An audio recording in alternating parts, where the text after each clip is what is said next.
morning, everyone. Can everybody hear me? Great, wonderful. Well, thank you all very much for having me today. It's a beautiful day to drive up to St. Albans, lovely downtown. I have to say it's been many years since I've been up here, so it's a pleasure to be up in your community. Has anyone ever been to the University of Vermont Morgan Horse Farm? Anyone been there recently? No. Years ago, probably? Well, we will have people come visit who have had 40 years in between their visits, and they'll say, my goodness, everything's the same, which is a wonderful, charming part of the farm, but also something that we think that we can do a really good job sharing the important story of the Morgan horse for the community and the public, and so we're looking to enhance the tourism experience at the Morgan Horse Farm. So,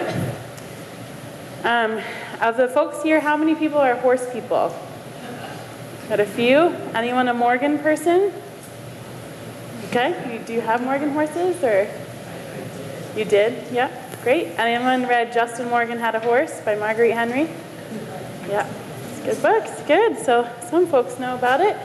Well, this is a picture of the University of Vermont Morgan Horse Farm. I'll tell you about the full history of the farm in a few minutes, but just to kind of give you a sense of place. Both of these pictures were taken in the last couple years, and just not much has changed since it was built in 1878.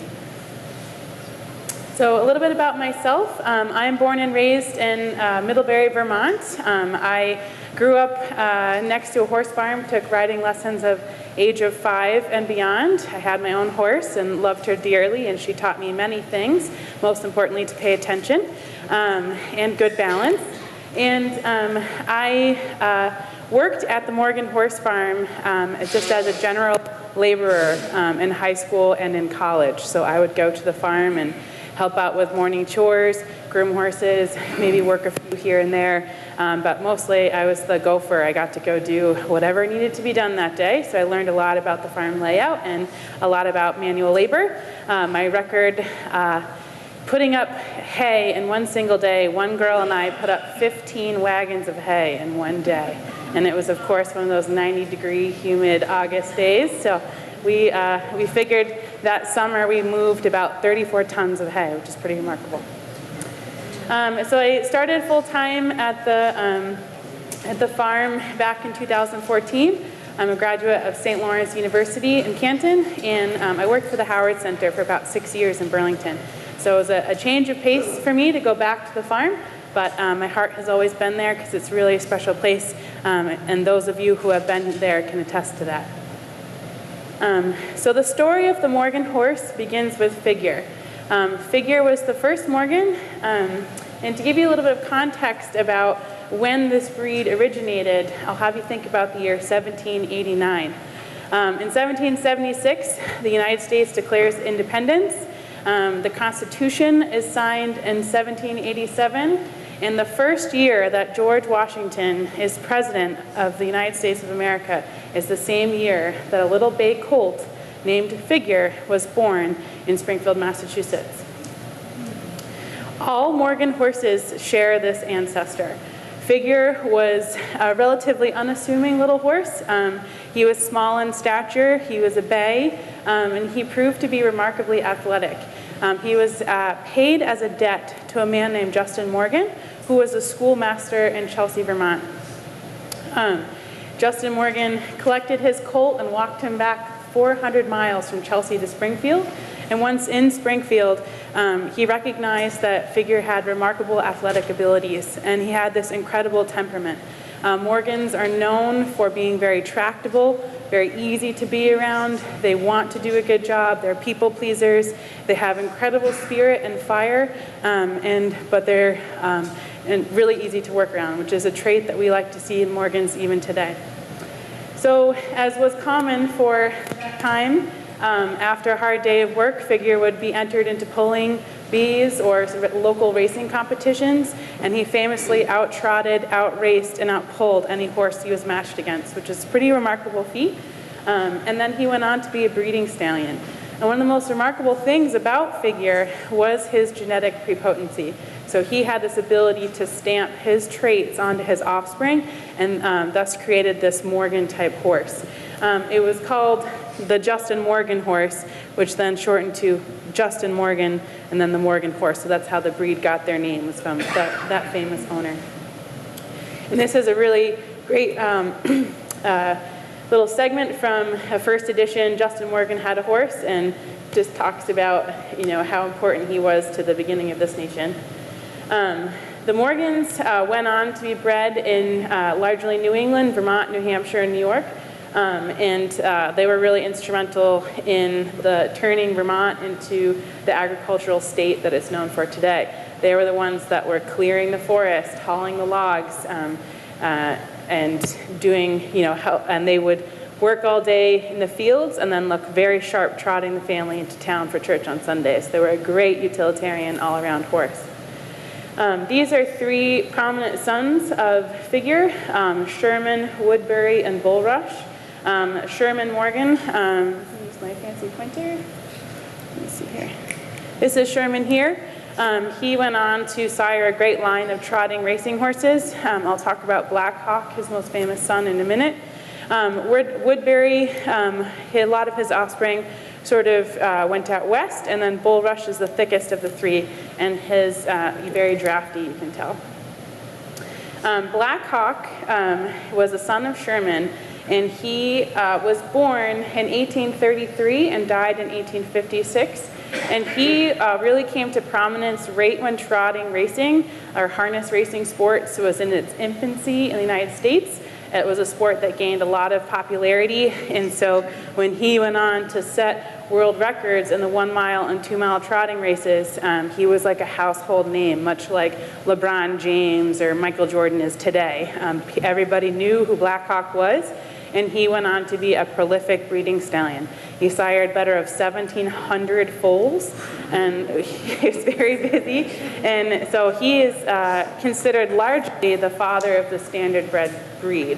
Most people know what the standardbreds do now. They are the breed that does the trotting racing now. So if you think of Saratoga and all the pacing horses that do the harness racing, those are standardbreds. So at the University of Vermont Morgan Horse Farm, we actually have the skeleton of Black Hawk, which is right here. He died in 1856. He was exhumed. I forget exactly why the reason, but he was exhumed because they wanted to kind of study him as to why he was such a successful racehorse. And then his bones ended up being gifted to a college in Boston, and later ended up at the University of Massachusetts Amherst. And in 1962, they were cleaning out a closet, I guess, and didn't want the skeleton anymore. So they reached out to the University of Morgan Horse Farm and said, "Hey, this horse is important to the Morgan history, Morgan story. Would you like it?" And the charter director, Donna Balch, at the time said that we would. And so it went up from Massachusetts to Vermont in a pickup truck. So you can imagine that riding down beside you on the interstate is pretty incredible. And so now, since we've learned a lot about this skeleton, it's the second oldest identified horse skeleton in the world, second only to one in England.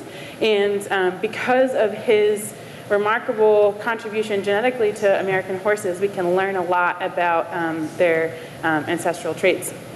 And so we had a woman professor come a couple years ago and did a study of form to function, which looks at the skeleton and the musculoskeletal design and how that leads to performance, and the difference between a horse that was born 150 years ago, or 100 years ago, versus a horse that was born now. And you can kind of see how over time certain traits are bred for, and then we also lost some traits as well. So it's a wonderful piece. That's actually a painting of Black Hawk behind him in this case here, and just a neat thing. And we use it now for our guided tours, and also when we have 4-H students or other younger kids. You don't get to often see a skeleton of a horse like that. So Morgans went on to be early Morgans. Were bred, as I said, a lot in the New England area. They were sort of the pride of Vermonters. They helped clear the lands, as I said. These are great. These are actually pictures from the property in Weybridge. This is the Duclos Thompson sheep farm, if anyone's ever been there, back a long time ago. But it kind of helps set that mood. Morgans went west. Morgans helped bring the settlers out west. They were used in the Pony Express. They were recorded to help with the gold rush. They really played an incredible role in the beginning of this nation, and because they were the choice utilitarian horse.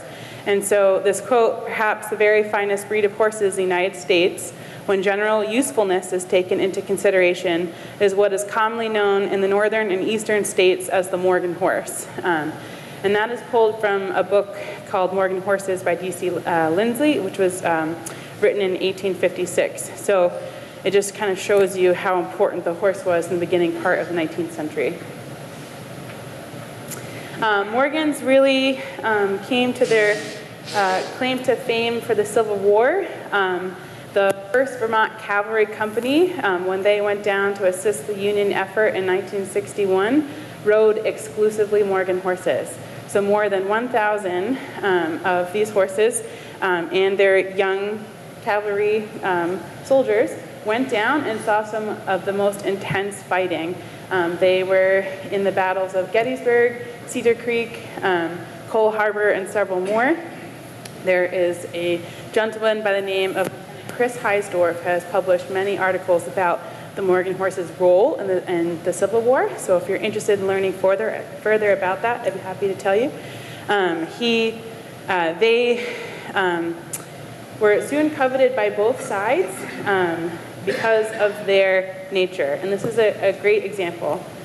The other day, a very fine horse being offered at the inspection ground, I bought him. He is a chestnut horse, about 15 2 hands high, 5 years old, weighs between 1,000 and 1,100 pounds, and is pretty as a picture. He is of the Morgan breed, proud and high-spirited, yet fearless. He will stand within 4 feet of a puffing locomotive and never thinks of being frightened. Built for strength, speed, and endurance, he has a very fine head and ears and neck that might serve as a model in a painting. In fact, he is a prince among horses, and I doubt not that I shall be envied my treasure when I rejoin my regiment. So they were incredibly well thought of as cavalry horses. And so one of my favorite things, as people learn to love Morgans, is seeing this horse right here. When I first saw this picture, it was undoubtedly a Morgan to me. And I have learned the conformational traits over time, and I see our horses now at the farm and how this animal is built, which is really an interesting fact. Here's some other Civil War Morgans. Again, this one here just strikes me. It's just such a Morgan. It's got these pretty ears. Morgan's a nice medium-sized, medium-build horse, very strong, very athletic, but yet also have refinedness. If you notice, the neck is not like that thick draft neck. He has got much substance and bone and muscle, but he's not too thick. So he's a great, again, utilitarian horse. And these are wonderful photos. There's a great website, morganhorseguide.com, that has several slideshows of different Morgans in history. And so these are all from the Civil War slideshow, which is really neat pictures. Stonewall Jackson's little Sorrel was a Morgan horse. He rode him. He was actually, when he was fatally wounded, he was riding little Sorrel. But he was his favorite horse. And the horse Rienzi in Sheridan's Ride. Anyone heard of Rienzi or the poem Sheridan's Ride? Yes? Yep. And so General Philip Sheridan rode his horse at 20 miles from Winchester to their fighting grounds in the Shenandoah Valley. And the horse famously galloped the whole way, which was an incredible feat. That's really hard for a horse to gallop that far and maintain that speed. And this poem was written about Sheridan's ride, and it was so powerful, and people so connected with this image of this horse just championing his rider, going to the battle, raising the spirits of the troops, getting them very excited, and they actually turned around and was able to defeat the Confederate effort in that battle, and they were going to lose, and so the troops were actually retreating. And so this poem was actually used as propaganda to help the Republicans re-elect Abraham Lincoln. And so this power and spirit that the Morgans had really inspired the nation at this time and really helped the Union effort win. So this is a little excerpt from Sheridan's Ride. Still sprang from those swift hoofs, thundering south, the dust like smoke from the cannon's mouth, or the trail of a comet sweeping faster and faster, foreboding to traitors the doom of disaster. The heart of the steed and the heart of the master were beating like prisoners assaulting their walls, impatient to be where the battlefield calls. Every nerve of the charger was strained to full play, with Sheridan only 10 miles away. It's a pretty powerful image, and Rienzi was 16 hands. He was jet black, so he was just this incredibly beautiful horse to behold.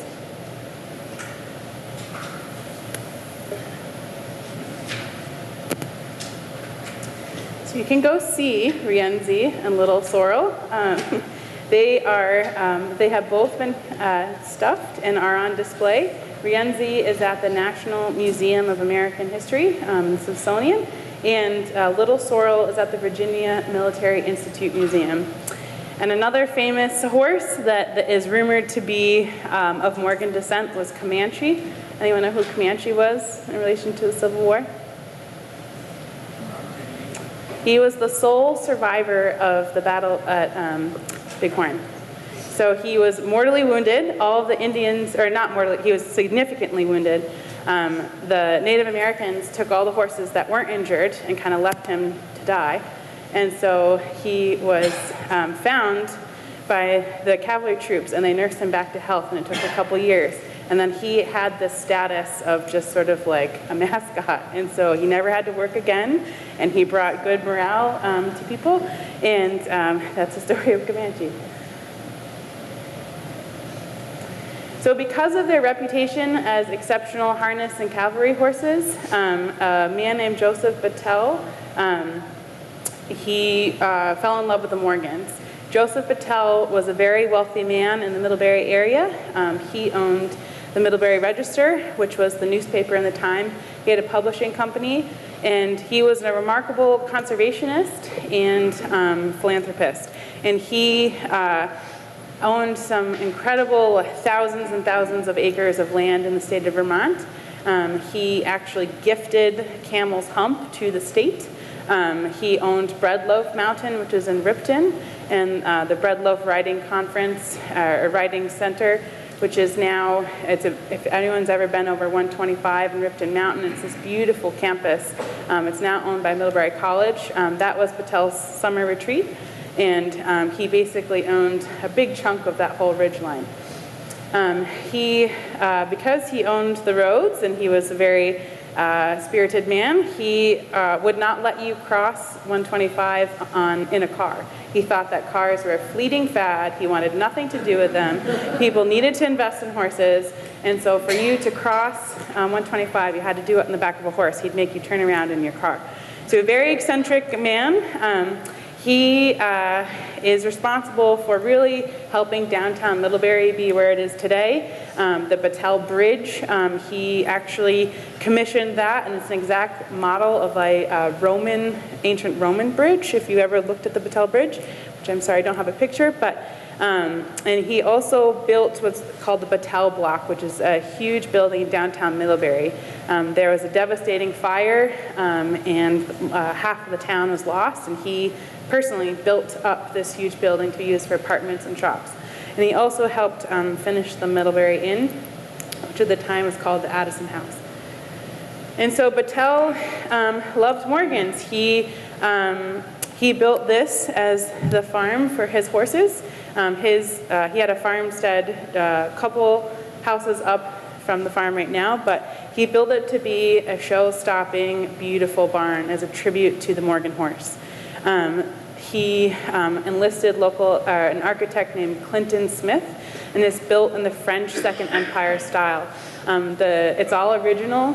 We've replaced areas of need over time, but the floors, the walls, the roof, everything is still 1878 vintage, which is really remarkable. It's a working farm. We still have a herd of horses in there, and one of my favorite things, about the farm is thinking from the horse's perspective. They are in the same stalls that their ancestors were in 141 years ago, which is pretty remarkable.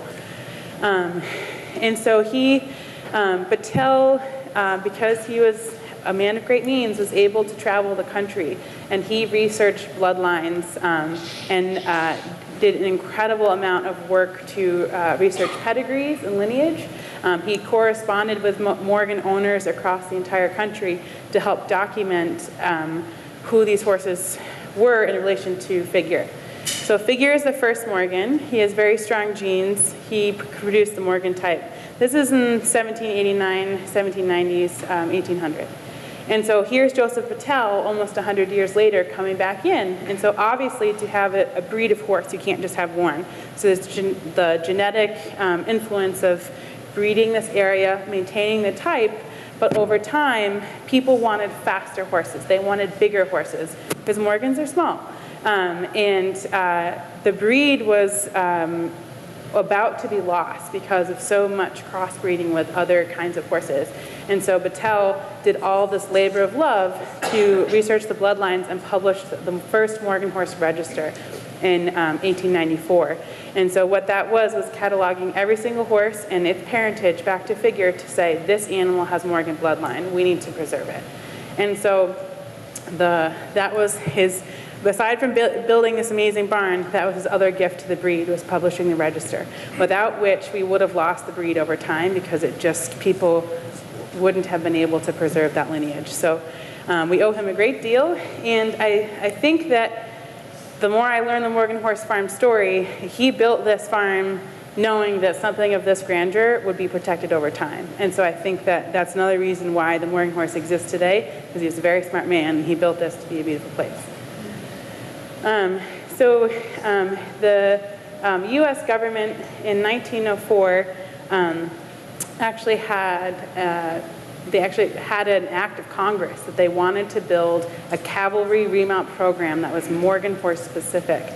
So a cavalry remount program is just that. It produces mounts for the cavalry, and it also just helps the horse population in that area. And so, for example, I think 3 million horses went to Europe for World War I, and only about 1 million came back. So if you think about a nation that still relied a lot on horses for horsepower and the day-to-day of farming and agriculture and transportation, a remount station like this was important to just produce mounts. You could lease a stallion for a year free of charge, take him home, breed as many mares as you could within that year, and then at the end of it, the government would take their stallion back and they'd take 10% of the full crop. So it's just designed to breed horses and get the Morgans out there. The first Morgan cavalry remount program was actually in Burlington. And when Battell found out about this, he said he saw an opportunity to have the farm continue in perpetuity. He had no children, and so he left the farm to the U.S. government, and they started the U.S. Morgan Horse Farm, which is pretty remarkable. They had a remarkable influence on the Morgan breed. So under the USDA, the U.S. Department of Agriculture, they bred Morgans until the 50s. This horse, Castor, he was gelded, so he was castrated, but he went on to win like 300-mile trail rides. They were a firm believer of, if this horse is going to be a cavalry horse, we want it to be able to perform athletically. So they would do 300-400-mile trail rides. They would do timed endurance tests.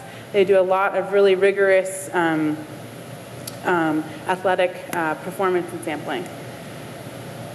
And so this is a great picture of a very famous government stallion named Mentor. and he, just in a time trial, you can see this gentleman has a stopwatch, and we have this great horseshoe driveway, and they would literally time how fast they could get around the driveway. And so the government Morgans, as they became known, are one of the major families of Morgan horses. At one point, there was a statistic that 80% of all Morgan horses living today could be traced back to this farm. I called the registry last week to see if we could have an updated statistic, and it would be next to impossible to be able to tell how many horses came from this farm. But due to all the animals produced for the government remount program, it's a significant amount of Morgans today.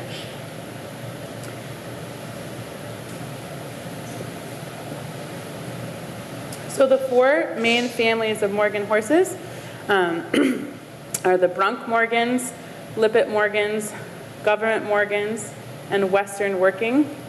And so the Lippet Morgan here, the Lippets can be traced back to an original owner, Robert Lippet Knight. He had a nice breeding operation in Vermont. I think it was in the Randolph area. And he had his mares and foals out in the pasture, and there was a thunderstorm, and lightning struck and killed all of them. And he had like 3 or 4 horses left. And so he did this incredible concentrated breeding program to take what he had worked so hard for to develop this type in the Lippet Morgan, and he was able to bring it back. So his breed of horse, or his family of Morgan, is called Lippets. These guys are known for very small, compact stature, as you can see, a nice upright head. They can be a little, these are all example of horses from like the 40s and 50s and 60s to kind of timestamp it for you. And so Lippets today are known for being Justin Morgan lookalikes. And so they have, they're a little bit smaller, more sort of true to that original type. And because of that really concentrated breeding that he did with those horses he had left, he was able to preserve that type. Some people will argue that the Lippets, because of that very close line breeding, have some temperament challenges that you don't see in the other breeds, but anyone who gets into the Morgan world, you can really debate with people for many hours about the tributes, pros and cons between one type and the other type. The government Morgan here, this is a horse, Bennington. He was a very famous government stallion. The difference between these two, he was probably a hand and a half taller. Anyone know what a hand is? 4 inches, yep. So they used to literally measure them like this from the ground to the withers, and so you would measure to this point right here. So this horse is taller. He's probably 300 to 400 pounds heavier. You can see he's very strongly built. He doesn't have any feathers on his legs. He's still relatively what we call clean boned, but he's just a very robust, athletic horse.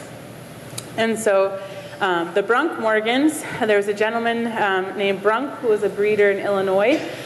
He took some Lippets and some government horses, and he bred for trotting racing horses, so he wanted speed.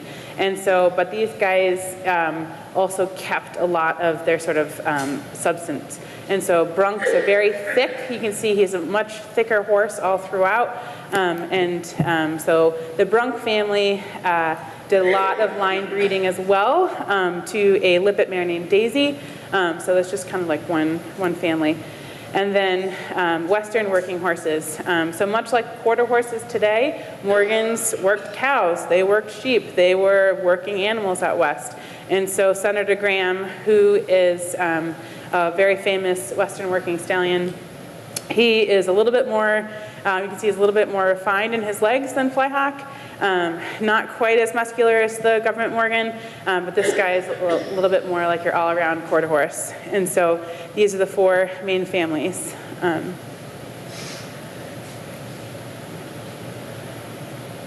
The impact of the program in Weybridge is also many people feel the reason why Morgan horses continued into the 20th century. because of how prolific it was. They bred for type as well, and so they wanted a horse that looked like a Morgan, that performed really well, and they wanted to continue to perpetuate the breed. And so in 1921, the Morgan Horse Club, which was an organization, a nationwide organization dedicated to the Morgan horse, they donated this statue to the government Morgan Horse Farm in honor of everything that they were doing for the breed and to celebrate the centennial of the death of the first Morgan Figure. So Figure died in 1821, and so this was erected in 1921. And so this was a very big deal at the time.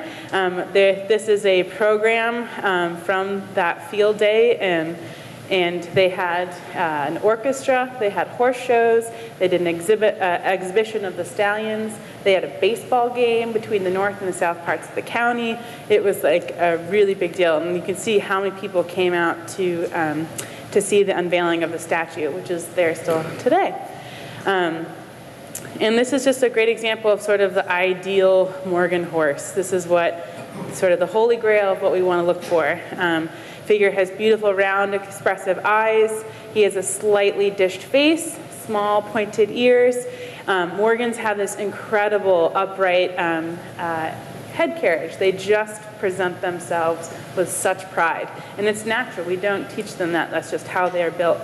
They have this really nice, sloping, strong shoulder that helps them trot with this beautiful action. You can see Morgans, they really lift their legs up high when they trot.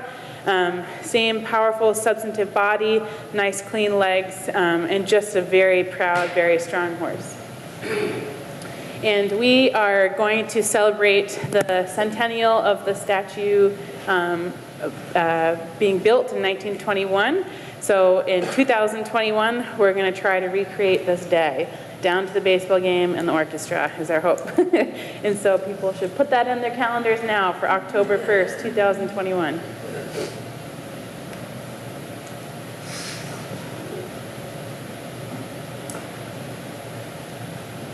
So eventually, the government concluded their cavalry remount program.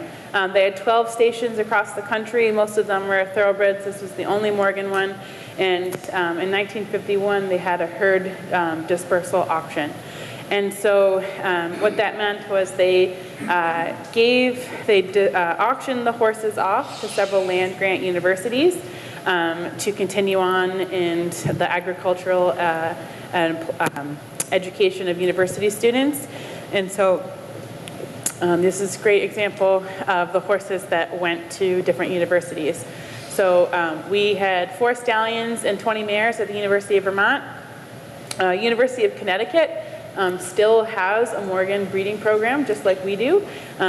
It's smaller, but they still are breeding UC Morgans. They have, I think, about 30 right now in their program. UMass and the Bay State prefix, they concluded within the last 5 or 6 years, but they had been having Morgan horse breeding program there as well. And then UNH and Penn State. I've heard that some of the government Morgans also went west to like Oregon State University, and so this was the initial disbursement, and so beyond there, the Morgan horse went to be a great teacher. Anyone know what a prefix is when it comes to naming a horse? So it's like a last name. It's only UVM goes in front of every single horse born on the farm, and so the prefix denotes what breeding program the horse is from. And so when you meet a UVM Morgan out in the world, you know that it was born and bred in Weybridge. And so UConn and UC, whenever you meet a UC Morgan, you know that they were bred in the University of Connecticut program. And so that's just the university prefixes here.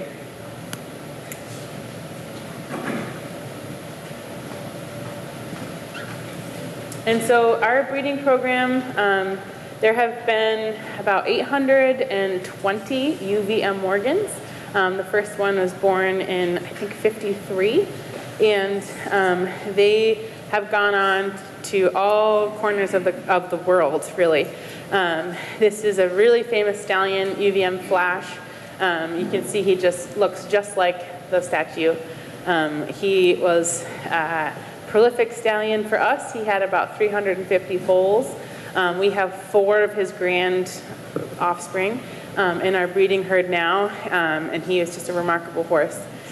We are part of the College of Agriculture and Life Sciences, and so we have university students come down who are taking like animal science 001 or equine science classes for various opportunities at the farm.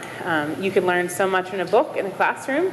It's a whole different thing when you come down to a working breeding farm and see what it's like to have a colt castrated or to ultrasound a mare or see what it's like when you have to feed 40 horses in 2 hours. You know, it's a whole different world. The UVM Morgans are known for conformity and conformation. When the university took over in 1951, Dr. Donald J. Balch was the first director, and he had a PhD in genetics. And so while he didn't necessarily train all the horses every day, there were horse trainers that did that, he did an incredible amount of work into researching pedigrees, and he was able to kind of create this type, this UVM Morgan type, that it's a great all-around utilitarian horse. UVM Abington here, he is a 27-year-old stallion. This picture was taken last year at 26. Is 26 old or young for a horse? It's old. He's a wonderful senior stallion. Most horses live, 25, 28 or so. Morgans are a little bit longer lived breed. We like to see 28 to 30. For Abington, I hope he lives forever. He's just a wonderful all-around citizen. He is the quintessential Morgan. He's gorgeous. He's well-performing. He's so easy to be around. Anybody can interact with him. He's just like a model citizen. And we have already 3 outside mares booked to him for this year. And at 27, he's still doing his job.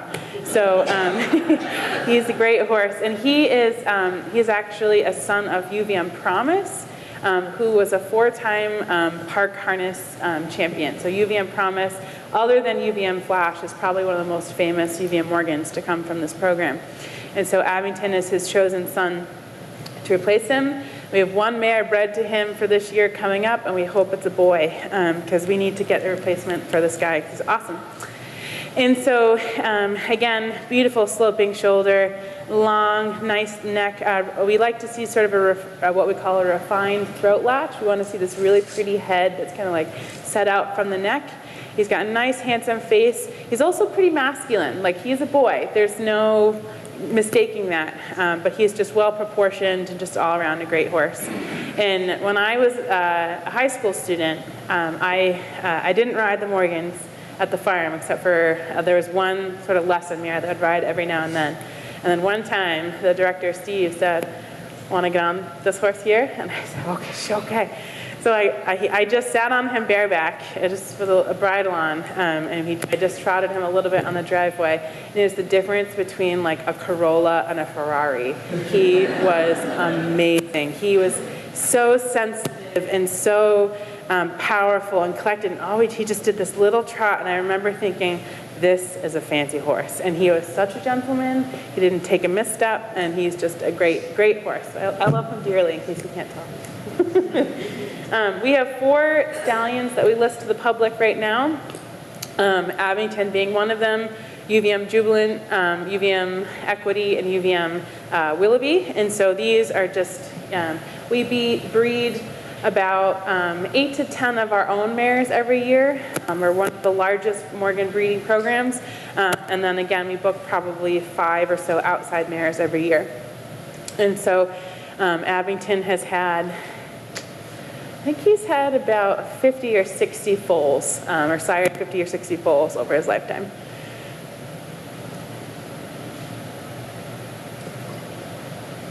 We also offer breeding services.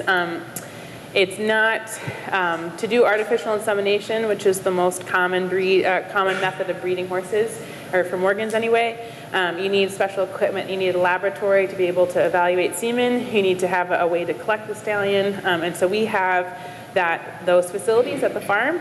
And so we use it to teach a reproduction class, but we also can help out local small breeders that would like to breed their animals but don't have access to that equipment. So we have an Arabian stallion who's coming back for the third year this year. He only breeds like 1 or 2 mares. It's really easy. They come, we're the pros, we collect him, we prepare the sample, he goes home, and then they're able to breed mares that way. So it's a great service, and it's something that we're really excited to do more with, and I'll talk about that in a little bit. And our reproduction workshop this year will be the 31st year. We educate university students from UVM and from Vermont Technical College, and then probably a handful of what we call civilians, just people out in the community that want to learn about equine reproduction. And so it's a 2-day intensive course. The first day is lectures and talks about methodology and philosophy in breeding. Just because you have a horse doesn't mean you should breed it. No matter how much you love that horse, you really need to look at it and make sure this is something that their genes are going to do good. Not just because you love them and it's your backyard horse doesn't necessarily mean that we want you to breed them, but if you say, hey, this horse has got good conformation, he's got good attitude, he's very athletic, I do want to keep him as a stallion, I do want to breed him, we can kind of have that conversation with you. And we also offer mare services, so some people can just send their mare to us. We will help with all the logistics and the veterinarians and the coordination, and we can send her home pregnant. The apprenticeship program was started in 1973, and over 225 people have done the apprenticeship. When the university first took over in the 50s, it was primarily a research facility. They bred Aberdeen Angus. They were working on their own breed of sheep, the now Duclos Thompson Sheep Farm, and they had a milking herd of Jerseys. And so it was a true land-grant university, fully operational agricultural program.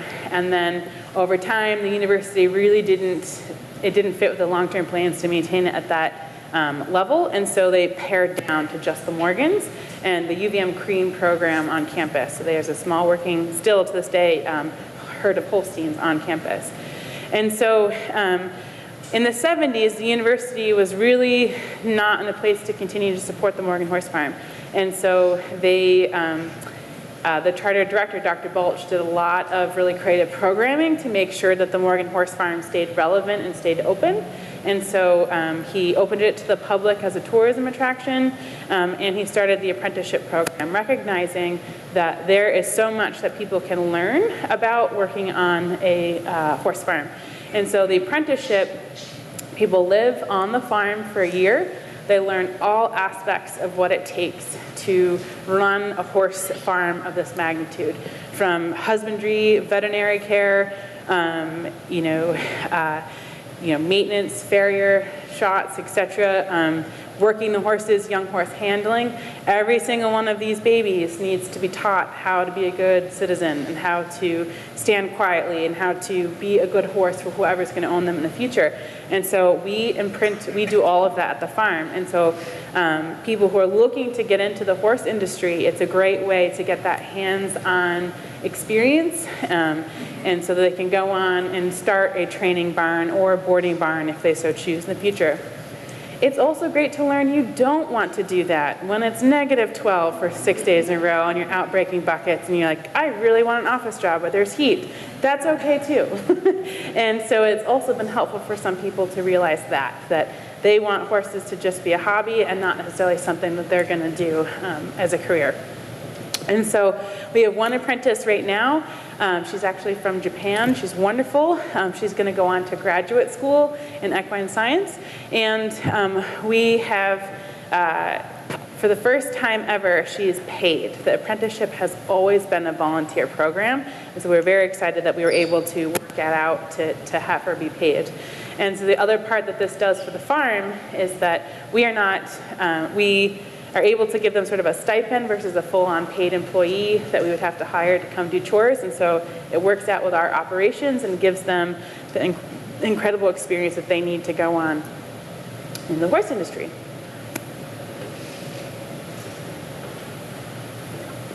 So the farm opened to the public in the 70s. We're one of the oldest members of the Vermont Attractions Association. We see about 10,000 visitors every year, and they come from all over. People will have this as a bucket list destination who grew up with Morgans. We've had a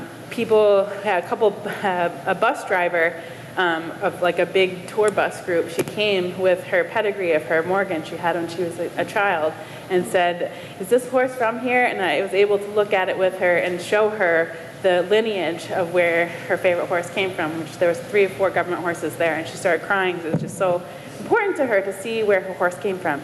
And so we get stories like that often, or someone's grandparents used to work here back in the 40s. You know, the Morgan Horse Farm has had an incredible impact. And so now we also provide a way for people who are just growing increasingly distant from agriculture to come see a horse and maybe touch a horse for the first time and be able to go on a working farm. You know, agro-tourism is a growing industry in Vermont, and it's not just a way to share our Morgans with people. It's a way to share this lifestyle, this agriculture with people. It's very important for people to get outside, get dirty, and see horses. We do a lot of farm-based education, so we have probably 10 different schools from around the state will come do field trips at the farm or different camps, and again, sometimes it might be the first time that a kid gets to pet a horse. And this is my other favorite horse on the farm. I have a few. This is a mare named UVM Oneida, and she's a brood mare, and she was pregnant, and she gave birth that night. And look at how sweet and calm and cool she is, and she's like in the beginning throes of labor, and she's like, "Just pet me, it's okay." And she's wonderful. And so we teach about conformation, what you can do with a horse, why is a horse relevant in 2019, and kids get to run around their big lawn, which is always the teacher's favorite part, to run them around before they get back on the bus. We sell horses, probably about 10 to 12 a year. The Morgan's hallmark is versatility. We, again, aren't producing high-level show horses. We're producing all-around pleasure use animals. So these guys are going to go excel in whatever you want to do with them. You know, family pleasure horse, dressage, hunter pleasure, park saddle horse. This is a carriage driving, competitive carriage driving. These are all UVM Morgans, and they are going out and doing different things. This horse won a Grand National Championship. UVM Radley had an undefeated hunter pleasure season last year. Van Doren is schooling dressage. UVM Tirza had an incredible debut in carriage driving. Her trainer took a horse to the international competition level and won. So she's hopefully going to go do really great things. And then it's just a great story. First horse for a young girl. She does a little bit of everything with her, and UVM McKenna is just a wonderful teacher. So we have different events throughout the year. Our Vermont Day is always the most popular event. It's the first Saturday in August, and we show off our horses through just examples of their versatility. We go through the training progression, and we'll show off stallions and Gep, so stallions and his offspring. Every Saturday in June, we bring our mares and foals out to our outdoor arena and encourage people to come learn about what it's like to be a baby horse, and they get to have these wonderful photo ops. And we have 4-H Days and Cavalry Day are both new events. This will be their second time this year. We had members of Vermont 4-H from around the state come and educate the public on different STEM-related and horse-related topics, and so we're excited to grow that. And Cavalry Day was a really fun day. We worked with the 1st Vermont Cavalry to do a reenactment. And so they had a couple mock battles on our front lawn, and they talked about the whole get-up for their reenactment, the appointments, the saddles, the weapons, etc. And they did, it's called Running at the Head, which is how the cavalry would practice their sabers. They would they put a pumpkin on like a jump standard and took their sabers and sliced the pumpkin in half at like a trot or a canter, which is really great. Lots of fun. And then Day of the Morgan is the end of the season. We sort of celebrate the end of the season in 2017. The Morgan Horse Registry did a nationwide promotional event called Day of the Morgan, and a local Morgan enthusiast worked his connections, and Governor Scott declared it as the official Day of the Morgan in the state of Vermont, and so we continue to celebrate October 27th as the official Day of the Morgan in Vermont, and we do our raffle full drawing. So we actually raffle a foal off to the public. You can buy a ticket for $2 or a book of 7 for $10, and we do the drawing on the 27th. This is UVM Admiration. She was the raffle foal last year. She went on to be won by a woman from New Jersey who had been buying tickets for over 20 years. And she was so excited it was her year. And it's just a great promotional tool because people will say, you'll never guess what I bought up in Vermont. I bought a ticket to the horse. And they're even more surprised when we call them and they win. And so the future. So we have some new leadership at the farm. Myself and farm manager Kim DeMars sort of came into these new positions in 2017 whenever our longtime director, Dr. Steve Davis, retired after an incredible 45-year career at the Morgan Horse Farm. And so Steve was her mentor and my mentor, and we learned a lot from him, and we're really excited to take the farm to its next chapter. Last year we worked incredibly hard and did a strategic plan in which we're using to kind of bring us forward into the next chapter of the farm. We're focusing on community and outreach, tourism, and specifically education. We're really excited to integrate more UVM students at the farm. Last semester, I had 2 tourism, parks, and recreation classes come do projects at the Morgan Horse Farm. So we're thinking beyond animal science and just really being an incredible resource for the university as a whole. We started an equine internship, so that is an integrated animal science internship for credit. And we're also in the beginning stages of a capital campaign to help with the necessary facility and programmatic capital that we need to ensure the future of the farm. So I encourage you all to come visit the farm. We're open May through October. There's a small admission fee. I have copies of the calendar of events here for anyone who's interested and some brochures. We won awarded a huge $450,000 grant last year to help the farm, and part of it is we're getting a new gift shop, so you have to come down and see our new gift shop. And then we do a wonderful guided tour through the stables and talks about the farm and teaches basically what I hopefully have done with you today. Anyone have any questions?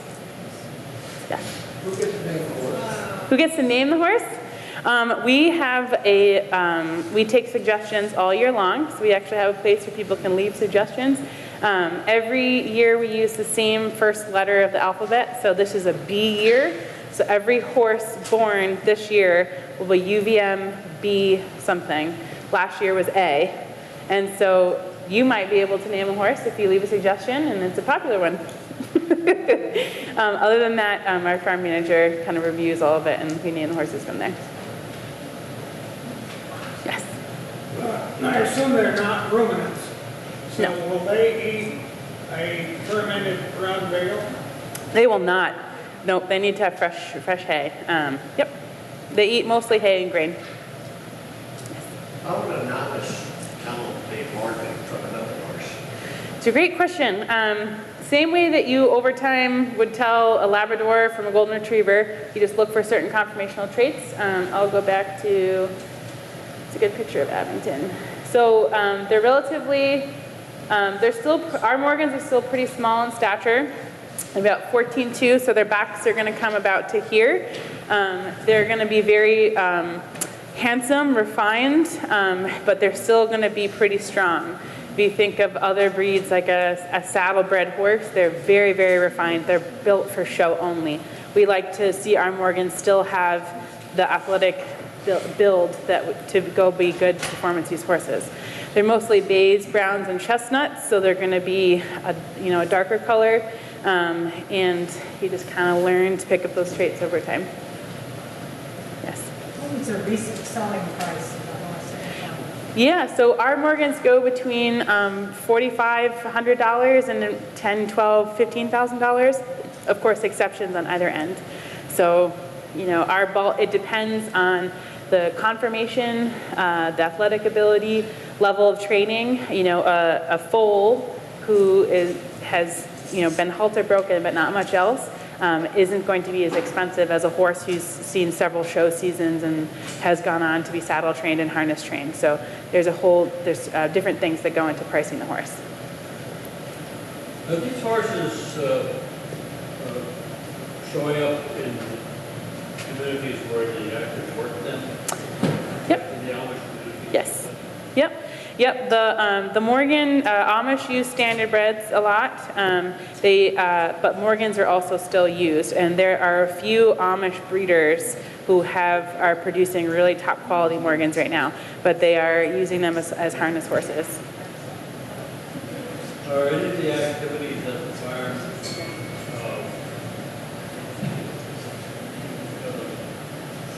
old-fashioned work with horses? Not. Mowing machine? Yeah, not right now, but it's something that people have a lot of interest in. Our horses, right now, today, we have a lot of aged brood stock, and the majority of our horses are under 2 years old.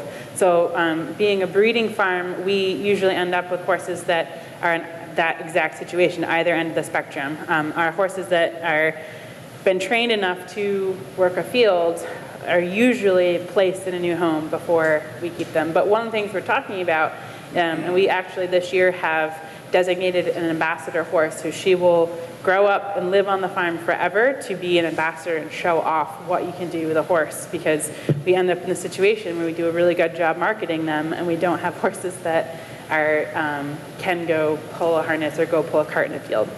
So. And the temperament of the horses, I've heard people say, well, they're not like they used to be, they're jumpy. Mm-hmm. Is that true with all of them? I could really get myself in hot water with this one. It depends on who you ask. The Morgan horse show industry, which I have a magazine here. I mean, it's very glossy, fancy show horse. I mean, this whole magazine is dedicated to show horses. And they pepper in articles about other uses of Morgans, but so this is the main driving, I guess, demographic, you could say, of Morgan breeders. And so there's a lot of debate within the breed industry of like, we need to maintain this, we need to maintain the true Morgan type. They're just not as flashy and showy, and all the money isn't in this. And so it's, again, finding a place for a Morgan that can do everything, and then still have these show Morgans as well.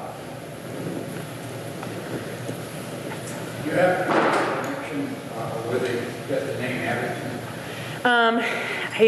Is a poet or writer, I think? I'm not sure. I know that Abington was a person originally, and I think that there was a just Abington, like in the 40s maybe, like a horse named Abington, and then this is a UVM Abington. That's the best I can do. I was curious because I grew up in Abington, Massachusetts. Oh, yeah. I can't say. Have you had any outstanding mares that have been? Yes. Yeah. We've had several world champion mares. There have been, in the government era, there were several really top producing dams. Bennington, if you remember the photo I showed you, he was crossed with a mare named Artemisia, and Artemisia was one of the best brood mares, and they produced 4 offspring that are very well known in the Morgan lineage. More recently, UVM Christine, UVM Unity, UVM Eloquence were all world champion mares. Most horse breeders put more emphasis on the stallion so they get all the attention, but a dam is 50% of the process, so. Is there a connection between standard breds and Morgans? Yes, so Morgans was the oldest surviving breed of horse in the United States. They went on to influence the standard bred, saddlebred, quarter horse, Tennessee Walker. So this breed, during that period of the 1800s, 1900s, when there were lots of sort of cross-breeding, I guess, those are when the different types kind of went out and became full-on breeds. And from the Morgans, yeah. And thoroughbreds, obviously imported from England, were a big part. There was actually a breed called the Narragansett pacing horse. That is technically the oldest breed in the United States, but they went extinct. And so the Morgan still survives. And so in actually the 40s, you could, up until, I think it was 1946, the Morgan horse registry was open in the sense that you could have a double registered Morgan saddlebred, Morgan standardbred. And so UVM Flash, who was the black and white picture of the statue, his great-grandfather was Upway King Peavine, who was double registered, saddlebred, standardbred. And so talking again about the Morgan world, for such a small community, there's a lot of opinions. And so people will say, oh, these government Morgans, there was a lot of saddlebred in them. They're not as pure as the traditional Lippet Morgans, who don't have that bloodline. So you could really have a big debate over bloodlines and integration of breeds. But the reality is, they all trace back to the Morgan. Yes. Currently, in the breeding program, is there any attempt to sex the semen? I don't know if you can sex the semen. You can do fetal chromosoming, I think it's called. So an embryo of a certain age, you can tell the gender of the embryo once it's in the mare, but I don't think at the semen level. That would be a no. I would say no, yep. Well, listen.